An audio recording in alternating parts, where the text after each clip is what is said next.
morning, good morning. Glad to see all your smiling faces this morning. So, as your bulletin says, the title of the message this morning is Experiencing the Holy Land. For those of you that are unaware, I had the great privilege of going to Israel at the beginning of the year, January 7th through the 17th, and it was my second time there. I actually went 15 years ago, back in March of 2000, and it was truly a blessing to be able to go back and to see the Holy Land again, to experience that again. And this morning I'm going to share some pictures with you, and I'm going to share a message. But beforehand, I want to ask Austin Taylor to come up. Austin actually went with me this time, which was really cool. Austin, for those of you that don't know also, he serves in full-time ministry, well, part-time full-time ministry here at Rancho Baptist Church as our junior high director. And so I asked him to share a little bit about how this experience going to Israel affected you and your ministry. So brief, please. Thank you. Yes. For those of you that know me, there's not many things I do quickly, so I'm going to try to be good. Well, let's see. First of all, one of the big things that I learned was truly how much I don't know about Scripture, and that was kind of funny when we go to a place and I'm like, wait, this is in the Bible? Oh, it is. This is great. I'm learning more as I'm going. And what that did for me, especially, definitely renewed a vigor to be more diligent in my studies in the Word and in just knowing my Bible, knowing Scripture, and which is huge, obviously, for me being in ministry here at RBC, which leads to probably the most impactful thing that I learned not learned, but was reminded of while in Israel, and that was really God's undeserving grace. And briefly, just want to share what when we arrived at the synagogue in Capernaum, which is right on the Sea of Galilee. Erik and I walked into the main, synagogue's just like a big. You might have pictures of it later, yeah, cool. So you guys will get to see it, but we walked in, and Erik and I are kind of standing there. I think you said something along the lines of, hey, Jesus taught here, and like pointed, and I was like, whoa. So I went and sat down on the little stone bench that kind of surrounds the courtyard or the area, and then the teacher would be standing in the middle teaching, and everybody's kind of around the edges. So I'm sitting there on the bench, just kind of taking it in, and there were a lot of moments in Israel where I was just taking it in, and I was sitting there. I was like, Lord, like, you were here teaching. I was like, guys, he was here. He was teaching, and it was really cool because as I was sitting there, I was like, how sweet that would have been to see you and to hear you teaching your word and your truth. And then I'm like, wait a minute, I'm talking to you right now. Like, this is awesome. How do I, even comprehend this? And I was just reminded right there of, the fact that I've been saved, I've been called, I can have a relationship with the Lord. And it's not anything that I did to earn that. He chose me, He saved me. And I was just really sitting there taking that in, and it hit me pretty hard. And I was thinking about, being in the Sea of Galilee and thinking about the disciples, the apostles that were called. They were fishermen and tax collectors and, practically the nobodies of society. And yet Christ chose them and saved them. And I am, no one special. And so that was so humbling for me to sit there and like, why did you call me? Why did you save me? I'm so undeserving. I mess up all the time. And you saved me. So it was really just huge. So I wanted to take that back from Israel, just that being reminded of God's grace. Despite my failures, God saved me. I want to bring that back to RBC, to the junior hires especially, and really have that be impactful in my teaching. As I'm sharing with the kids, I get to share with them, hey, here's the pictures that some of these places that I went. Here they are in Scripture. Here's what they smelled like, looked like, felt like. And hopefully be able to impact them in a way that they haven't experienced before. Just hopefully inspiring them to maybe one day take a trip, or most importantly to learn more about the Lord and His Word, and hopefully inspire more, just growth and closeness with the Lord in that way. So that was probably the biggest thing. Thank you, Austin.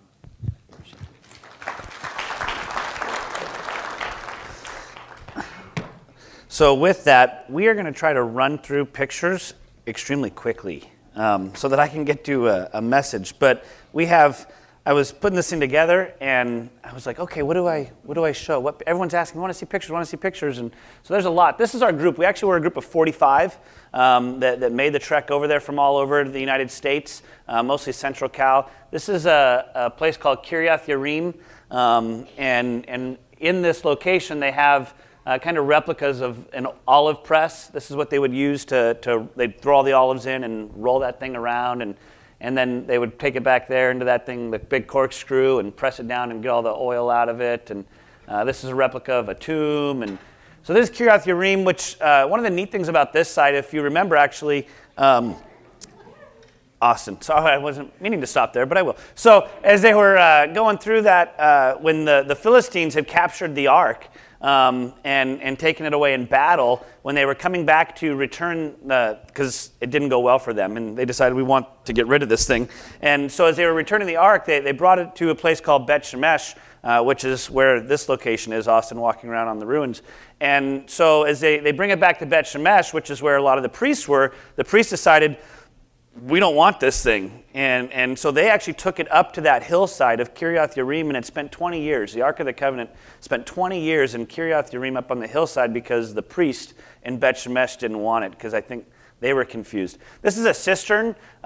We spent the first few days of our time there really looking at some tells, some old cities, looking at cisterns, because they had, water is huge, and Israel's not not a lot of water around Israel, and so they had to build cisterns and dig wells to store. When they could get it, they had to keep it. And so we spent a lot of time walking into cisterns.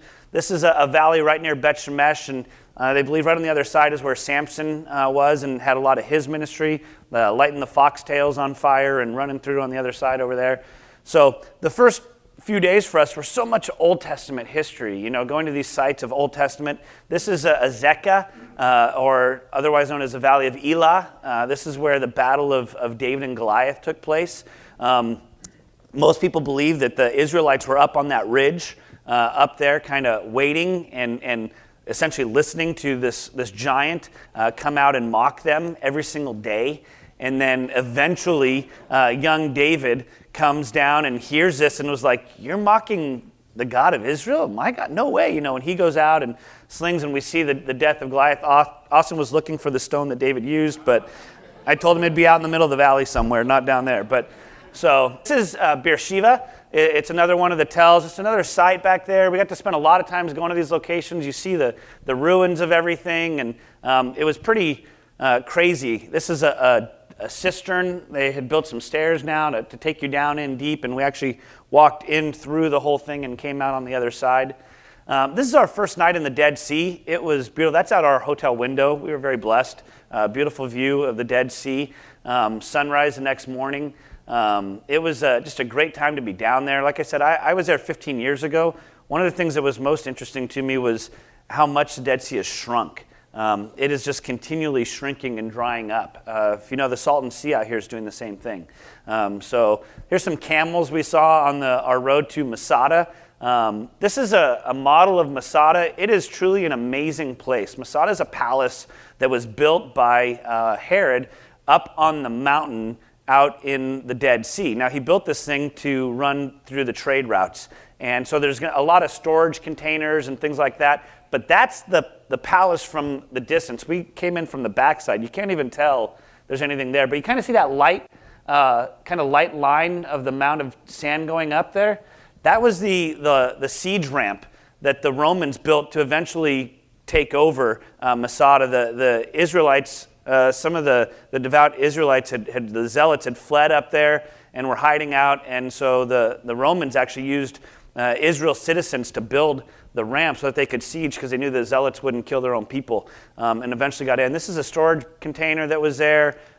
He was doing trade. This is from up on top, and that's the Dead Sea. in the background. You can't even tell that this place is there when you're down on the road. It's pretty impressive. Panorama, Austin got in the middle of my panorama, but it was a good time. Picture of us up there. So this is Caesarea Maritima. This is on the coast of the Mediterranean, one of the most beautiful locations in all of Israel. The times I've been there, truly amazing view. This is another city that was essentially built by Herod. He came into Caesarea Maritima, decided he wanted trade, and so he built this massive city. There's an amphitheater. It's been destroyed and rebuilt a number of times since Herod did it. But he actually built this thing in such a way that it was the largest port in all of the Middle East over there. He could bring the largest ships in from Rome and everything because he wanted to trade. And what you see out there is kind of that little pool. He actually built himself a bathhouse in the Mediterranean. He dug it out and pushed the thing out. Herod was a little crazy. This is a hippodrome, which is, you can see the seats in the background. They would have chariot races and stuff going on there. And in the back, that building right there is where they believe that Paul was actually held before he was sent to Rome. So he was held prisoner in Caesarea Maritima. This is Mount Carmel. When we think of Mount Carmel, we always think of Elijah and with all the prophets of Baal, and you also have the Valley of Megiddo down below, and we know what's going to happen there. Armageddon. The great battle is going to take place one day. And this was Austin and myself with our tour guide, Ronen. Shane had told us when he went 2 years ago that his tour guide's name was Ronen. And we're like, sweet, we got the same tour guide. Shane was raving about this guy. We're like, it's going to be awesome. And Ronen was wonderful, but he was very kind of low-key and mild-mannered. I'm going, Shane doesn't typically, And so we posted the picture. I'm like, hey, Shane, here's us with Ronen. He's like, he's changed a lot. And we found out there's another Ronen who they use as a tour guide. And so he was about 50 pounds lighter than Shane's Ronen, but it was good.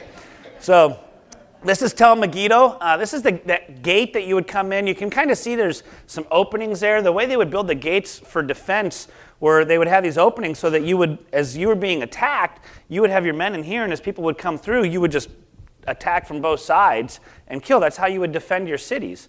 The rocks right there, an altar in Tel Megiddo where they would offer sacrifices. This is a house in a city called Katsrin, and so that they kind of show us what it would look like back in the day of Jesus and stuff. And I always remember the scene where the buddies were lowering their friend down to Jesus to be healed on the pallet, and they're lowering him through the roof. And when you think about these roofs, all this wood was laid like this, and then on top of that, they had the mud, and they had packed the mud. So these guys had to dig through all the mud on the top of the roof, and then they had to cut all the wood out to lower their friend down so that Jesus could heal him. And the whole time, I'm wondering, what's the owner of the house thinking when he sees his roof is being destroyed? And Jesus never addressed or said anything, but that was the scene, kind of gave you a different picture into that. There's a lamp. That's how they would have used to get light in their houses. This is in Katsrin. They gave you this little all-seeing eye, apparently, that you would look through, and you can kind of see the picture right there. It's facing the synagogue in the city so that when you look through it, it completes. The painting kind of completes what the synagogue would have looked like back in that day. So, because right now it's just in ruins, you only have half of it. Olive press we did in Katsrin. Austin got to be the mule with some others, and walking it around, myself and Jen, we picked up all the olives, covered our hands in purple. It was freezing cold, great times, and they pressed it down, and we got to eat delicious food right there, so good. Homemade bread and like marmalade jam and cheese. And this is the Golan Heights up north. Snow for miles as far as you could see. It was truly amazing. Just to get to experience the Golan Heights. I didn't get to go up there 15 years ago, and actually when we came home about a week later, it was bombed by Syria, and they had to evacuate everyone out of the Golan Heights, so perfect timing. So it was really cool. So we got to see that up there. That's Mount Hermon, the highest point in all of Israel. It's just about 3,000 feet. Is where you're at, and you look at all that snow, and you're kind of going, wow, 3,000 feet, it's crazy. That's Syria, just on the other side of the fence over there. This was our World's Dangerous Roads kind of moment there, and two buses coming on a road that's very narrow, and this guy's scraping up on the other side, and we were cheering. His mirror actually hit our windows as we were going by, but there was one woman in that bus passing us. It was a bus driver and one woman sitting in it, but it was a big deal. That's a Crusaders castle on the other side over there as we were coming down from the Golan Heights and coming down into Caesarea Philippi, which is this. And we know Caesarea Philippi, there was just massive pagan worship and crazy stuff going on up there. And so you have a lot of the ruins of the multiple temples and stuff because they were worshiping so many different gods and different false religions. And but up near Caesarea Philippi is really the beginning of the Jordan. It's where the Jordan River opens up, and that's really the primary water source for Israel. And so this is a place called Banias Falls. We got to do a little hike up into this and saw this. It was a beautiful waterfall. We were up there, myself and Austin and Jeff, a guy from Hume, and it was just a really neat time getting to hike up and experience that. This is in Tel Dan. And so you remember in the Old Testament, it was Israel, they had all the land from Beersheba to Dan. This is the northern part that Israel had possessed at that time. This is the seat at the gate. So when it talks about the guy sitting at the gate seat, this is where you would sit as people were coming in. There's the gate going into Tel Dan. This is actually the gate of Abraham is what they call it today. Mitzi was there how many years ago? About 7 years ago, and said that they had only uncovered just a little top ridge of it. So they're continuing to excavate and find more and more, but they're afraid to go in and really kind of dig in to see what's behind because they're afraid the whole thing will collapse. So it's pretty amazing. Got to see something that was not discovered 15 years ago when I was there. This is Bet Shean, which is truly just an amazing location. One of the largest excavations they've ever done over there. You can kind of see an amphitheater in the background, the main street running down the middle.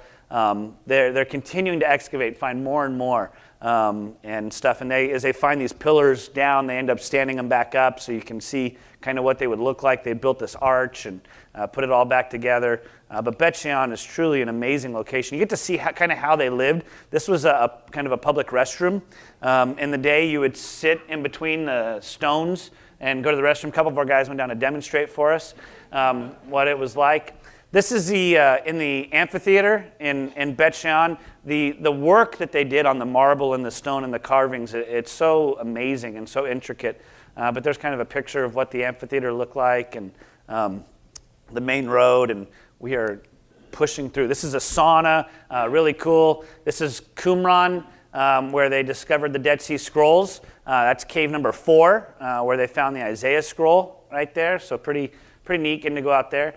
Into Jerusalem now, into the Wailing Wall and seeing the old city. And this is, for Jews today, the holiest site for them. This is as close as they believe they can get to the Holy of Holies, to the presence of God. And so they come down here and they really revere the Wailing Wall. And this was a little bit later in the day. You see it starts to fill up. And so just a good, neat time. That's kind of looking up from the base, and you see all the kind of little pieces of paper there. People are writing their prayers down and sticking them into the wall and leaving their prayers with God there. This is in the rabbinical tunnel just below the western wall, and that is a single stone that is 50 feet long. Okay, 50 feet long, approximately 10 feet deep and 8 feet high, I think it is. And you kind of go, this was moved in the 1st century. This was moved, and you're kind of going, how did they do that? It was just pretty amazing. The palm tree down there is Hezekiah's spring, which is, like I said, water was really important. If you remember, Hezekiah built a tunnel. If you remember the Old Testament, as Jerusalem, as the city was being attacked, they needed to protect their water source, and so he built this tunnel that ran down through so that they could get the water without the enemies knowing. We got to hike through Hezekiah's tunnel, which was really cool. You can't really tell, but she's in about knee-high water. And so we walked about 1,700 feet in knee-high water in a tunnel like that. It was pretty cool. And that was the tunnel they had to protect the spring and stuff. If you're claustrophobic, don't do that when you go. This is where they believe they found the Pool of Siloam, which is just near Hezekiah's tunnel, which is really cool. Some of the healings. After we went through Hezekiah's tunnel, we made the move into another tunnel. We were on a 1st century road that they found. It's actually a sewer system now, but it was a road that took us up. And it was funny, as we were going through this road, I was talking with one of the guys who'd been there. He goes, did you do this the first time? And I said, no, they hadn't done this yet. When I was here 15 years ago, he goes, you're not going to believe where it comes out. And I said, okay, so we're walking up this road, and he actually filmed me, but you come out right at the western wall. right at the corner of the western wall and the southern wall from the city just outside. So it was really amazing because you see all the rubble and the stones there, and you just are reminded of Jesus saying, no stone will be left standing upon another. And this is a rubble from the destruction. And so it was just an awesome time. That's the corner right there, the western wall, the southern wall. These are the southern steps where the rabbis would go out and they would preach and teach, and just neat to be able to be there and see that, where the gates had been closed up right there. These are some mikvahs, some baths that they would have right out there outside the southern steps. This is the Pool of Bethesda, where Jesus had done a healing, and some of the ruins there around Bethesda. That's the western wall down there, and then the Dome of the Rock behind. Just a city street in Jerusalem. That's all the streets are pretty small, and people just drive down and honk the horn to get out of their way. So it was really cool. This is a model of what the city looked like. This is a picture from the Mount of Olives. Probably one of the most emotional times for me on this trip was going back to the Mount of Olives, and kind of stepping out there and standing on the Mount of Olives, knowing that Christ is going to return, looking down, seeing the Garden of Gethsemane down below where he prayed, and asked the Father to take this cup from him, and then you look across and you see the eastern gate, and you know he's going to come through that gate again, and just kind of you get the whole picture of everything. As you're standing on the Mount of Olives, you see, where it's all going to, we'll be back there again, and see, this is a church of agony, a Catholic church built right there near the Garden of Gethsemane. Some of the oak trees that are a couple thousand years old there in the garden, and just beautiful. And then the Sea of Galilee. And the Sea of Galilee is kind of of anything, the life-changing time of the trip. And run through just a handful of pictures, a boat that they found from the Mount of Beatitudes, looking down over the Sea of Galilee.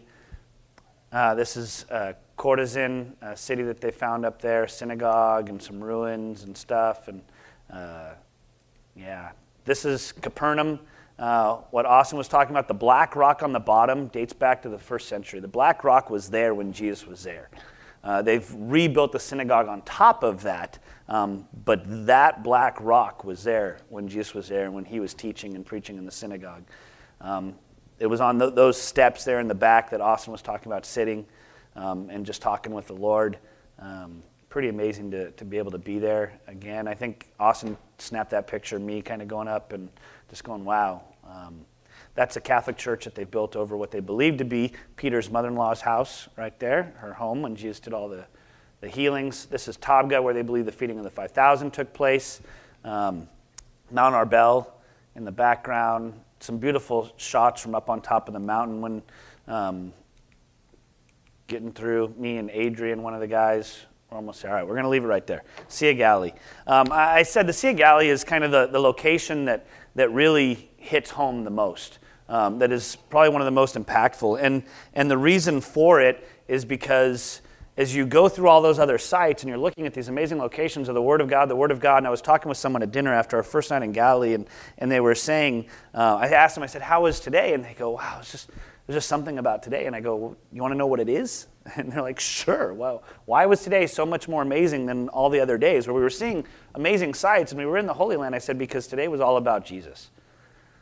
Today was all about him. Everywhere we went today, is you go to the Mount of Beatitudes and you're like, that's where the Lord preached. And you go to Capernaum and that's where the Lord healed and preached. And you go to Tabgha and you're like, that's where he fed the 5,000. And you go on a boat ride. We started our day with about a 30-minute boat ride out there and just got to spend some quiet time with the Lord. And they had some worship music going in the background. And you're like, the Lord was on this water.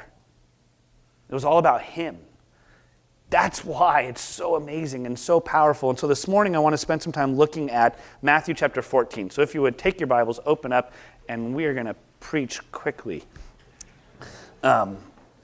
Matthew 14. I love this passage. I love just the so many different pieces of this passage, so many different pieces of this story. Matthew chapter 14, we pick up in verse 22, and we're going to look at Jesus walking on the water. And it says, immediately he made the disciples get into the boat and go ahead of him to the other side, And while he sent the crowds away, after he had sent the crowds away, he went up on the mountain by himself to pray. And when it was evening, he was there alone. But the boat was already a long distance from land, battered by the waves, for the wind was contrary. And in the fourth watch of the night, he came to them walking on the sea. And when the disciples saw him walking on the sea, they were terrified and said, "It is a ghost." And they cried out in fear. But immediately Jesus spoke to them, saying, "Take courage, it is I, do not be afraid." Peter said to him, "Lord, if it is you, command me to come to you on the water." And he said, "Come." And Peter got out of the boat and walked on the water and came toward Jesus. But seeing the wind, he became frightened, and beginning to sink, he cried out, "Lord, save me." And immediately Jesus stretched out his hand and took hold of him and said to him, "You of little faith, why do you doubt?" When they got into the boat, the wind stopped, and those who were in the boat worshipped him, saying, "You are certainly God's Son." You know, we come to this passage, and I am, like I said, I love it, but I look at verse 22, and it says, immediately he made the disciples get into the boat. And you're like, immediately after what? Immediately what? What comes right before this? Well, right before this, we have the feeding of the 5,000. We have the account of Jesus there on the Sea of Galilee on the edge and all the multitude surrounding, and the disciples send him home. We don't have any food for him, and they're like, "We'll go get some food," and they come back, and they got 5 loaves, they got 2 fish, and Jesus multiplies and feeds all the people. And in Matthew, we're just told that the disciples go around, they gather up the leftovers, and then immediately he tells them to get in the boat. And you're like, "Oh, that seems odd. You know, why such a rush? Why the urgency, after this miracle?" And you get a better picture of it when you turn to John 6. And in John 6, you have another account of this feeding. And in it, it says, after the feeding, in verse 14, it says, "Therefore, when the people saw the sign which he had performed, they said, 'This is truly the prophet who has come into the world.'" You see, for the people, the multitude, when they saw this miracle of Jesus feeding all of them, the people were like, "This is him. This is the guy. This is the one that we're supposed to follow."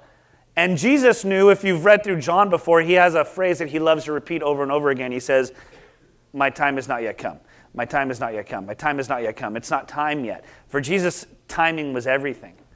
And as the crowd, the multitude are all surging around him and like, "This is him. This is the guy." He's like, "All right, everybody get out of here." He gets to decide, "You guys go. I want you out of here. You go over that way." And then he comes back, and in that passage he sends the multitude away. "You guys go. I'm not now." And he sends them away because his time had not yet come. And in response to that, we're told that he goes up on the mountain to pray. He comes out of this miracle and this amazing sign, and the people's response, and they're seeing this, and they want him to come in, and they want him to overthrow Rome and set up his throne and rule and reign and do all that. And he's like, "That's not what this time is about. That day will come, but that's not what this time is about. This time is about something different than that." And Jesus, he was perceiving that they were intending to come and take him by force and make him king. That's what John tells us in verse 15. Jesus knew what they wanted to do with him. He understood, and he's like, "No way. You guys," sends the disciples off. "Get in the boat." And it's evening time, right? They were already nervous about food. It was coming into evening time. It's getting a little bit later. And so he's like, "You guys get in the boat and go to the other side. Head back over to Capernaum. Get out of here. Go over there." And he would go up to the mountain to pray. Jesus did this often. Mark 6:46. After bidding them farewell, he left for the mountain to pray. Luke 5:16. But Jesus himself would often slip away to the wilderness and pray.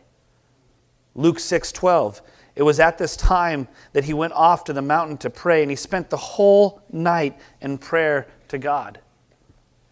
And this is a message that we've all heard. This is a message that preaches easily.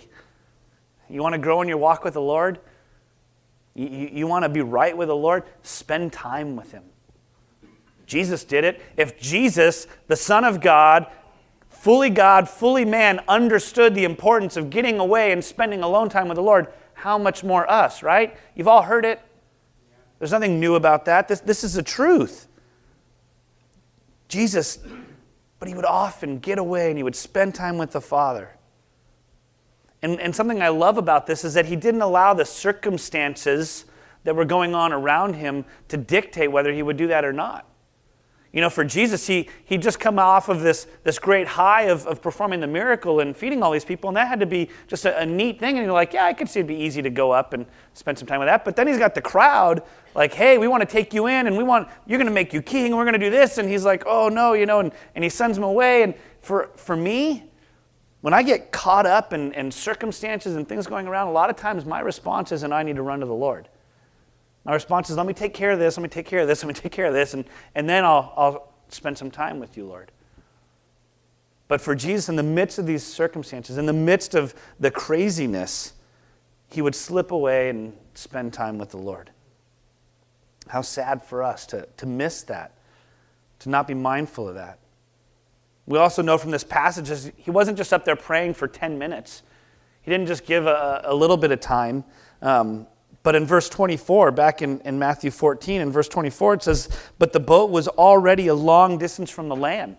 The John passage tells us that they were about 3 to 4 miles from the land. They had rowed themselves out there a ways against the wind, which means they've been rowing a long time.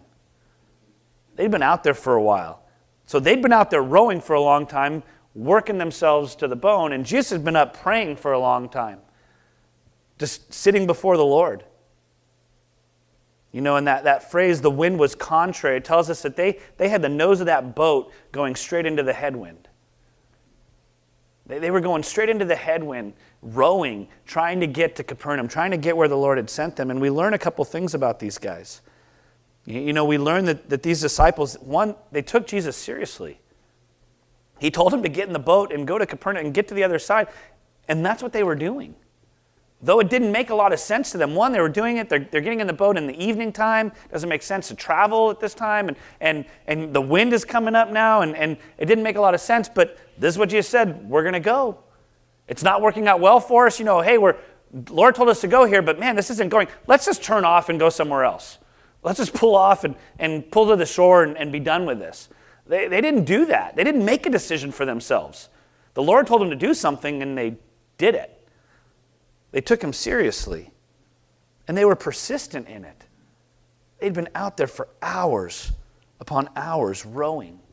We're told that it was the fourth watch that Jesus comes down to them. Watches are broken up into 4 sections. You have the 3 to 6 p.m., 6 to 9 p.m., 9 to 12. I had this backwards. You have the 6 to 9. I started 3 hours early. 6 to 9 p.m., 9 to 12, 12 to 3, and 3 to 6 in the morning.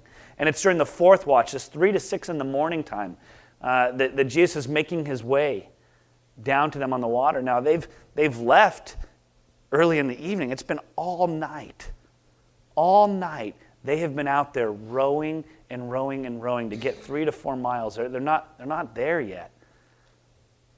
And Jesus, he comes down to them. He comes walking on the water to them.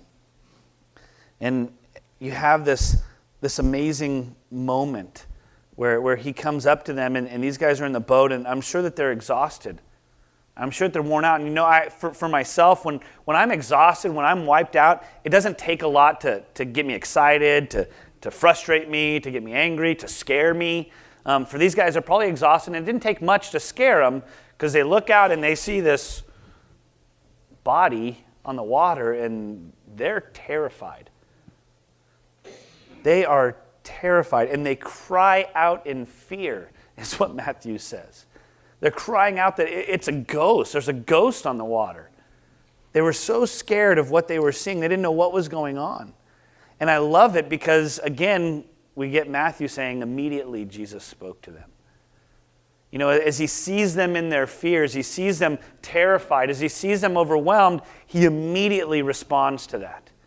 He doesn't leave them in their fear. He doesn't leave them struggling, but he immediately speaks to them. That's the kind of Lord that we serve. In our weakness and in our fear, he will immediately speak to us. But what he tells them, he doesn't say, hey, don't worry, everything's going to be okay.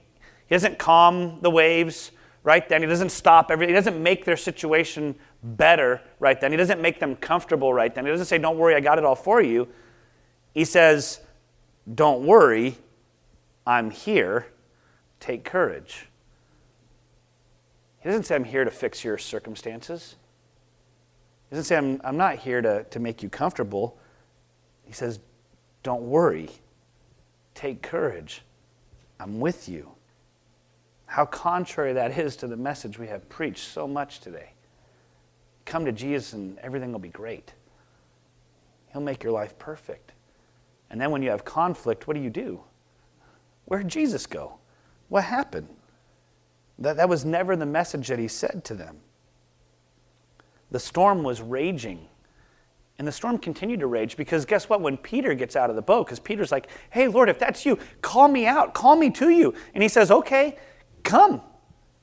Peter's like, sweet. And he jumps out of the boat and he's walking over to Jesus. And the storm is still raging, you guys. When he walked up, he didn't just end it. The storm is still raging. And Peter, now out of the boat, is like, what did I just do? Whoa, look at these waves. What's going on? And he takes his eyes off of the Lord. He takes his eyes off of the Lord and he begins to sink. You know, I love Peter. I love Peter in so many ways. He's given us so many wonderful examples and so many amazing failures. You know, but in this moment, what I love about Peter was that he got out of the boat. You know, Peter, he got out of the boat. Now, as he's out, he starts looking around and he sinks.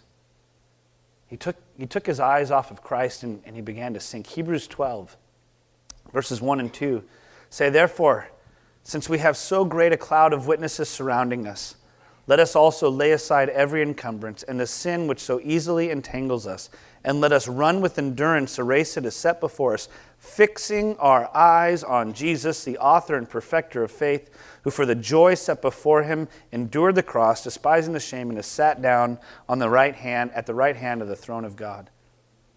You want to lay aside every encumbrance in this life, every hindrance, everything that's holding you back. You want victory over sin. You want to run with endurance. Fix your eyes on Jesus. You take your eyes off of him and you will sink. This world comes at you quick. And this world is smart in knowing how to attack and how to tear down and how to destroy. And Jesus looking at Peter faltering here, looking at Peter going down, and Peter cries out, Lord, save me. And Jesus' response is, you of little faith, why did you doubt? You know, when I looked at Peter, I think, yeah, he had little faith in that moment there on the water, but Peter had great faith in the big things. He had enough faith to get out of the boat when the rest of them just sat there. He had enough faith to take that step out and go, hey, Lord, if that's you, call me out. I'll go. He was willing to do something amazing. And I think of myself, you know, I have great faith in the things of the Lord. I know that God is sovereign over all things. I know that God holds me in the palm of his hand, that he is faithful, that he is true. I know that he has created all things and he holds all things together by the word of his mouth. I know that he has brought me from death to life, out of darkness and into light. I believe all those things. I got faith that can move mountains when it comes to that. But boy, I get out on the waves. I step out into this life at times. I go out to witness at the mall. Man, my faith is weak. That's where Peter's faith was weak. It's like, man, Peter, I can just imagine Jesus looking like, Peter, you trust me enough to get out of the boat, but you don't think I can keep you up? Erik, you trusted me enough to save you, but you don't think I can sustain you? You don't think I can give you the words? You don't think I can... It's heartbreaking. It's heartbreaking.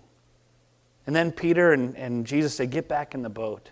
And really, that's what it's all about. It's all about this last statement as they get back into the boat, because they've gone through all this, they've had all these experiences, but when they get in, look at the response of the people in the boat. Look at the response of the disciples. It says, and those who were in the boat, they worshiped him, saying, "You are certainly God's Son." His response is you look to Jesus and you go, yeah, you're God. You're the one. You are the one who is able to save and to uphold and to accomplish. Lord, we thank you for that. And I pray that as you guys go out, that you would just be encouraged in the Jesus whom we serve. One who immediately reaches out to us in our struggles, in our times of weakness, in our fear. He doesn't leave us dangling in that, but he doesn't remove our circumstances. He says, take courage, don't fear, I am with you.